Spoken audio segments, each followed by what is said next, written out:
Le chantier du terminal 2-3 a débuté en décembre 2022 pour s'achever en février 2026.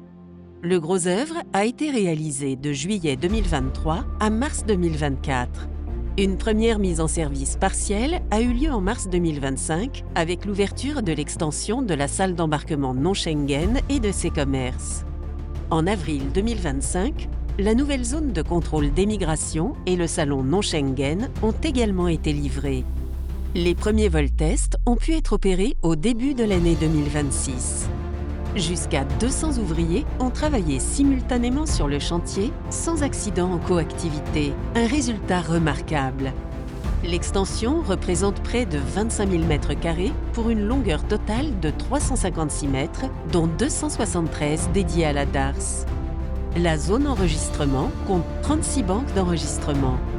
La DARS, quant à elle, dispose de 6 portes d'embarquement mixtes Schengen, non Schengen, dont 4 sont équipées de passerelles avions. Le chantier du terminal 2-3, c'est avant tout une œuvre d'envergure, portée par des moyens exceptionnels. Dès les fondations, 20 000 m³ de béton ont été coulés, l'équivalent de 8 piscines olympiques. Et 2000 tonnes d'acier ont été mises en œuvre, soit le poids de 5 rames de TGV. La structure associe 1600 tonnes de charpente métallique et plus de 2500 m³ de bois, donnant forme à l'ossature du terminal. Sa façade emblématique réunit plus de 10 600 parements triangulaires installés avec une précision millimétrique. À l'intérieur, 10 000 m² de cloisons dessinent les espaces du terminal. Et pour habiller ces surfaces, 40 000 m² de peinture ont été appliqués, l'équivalent de 60 terrains de tennis.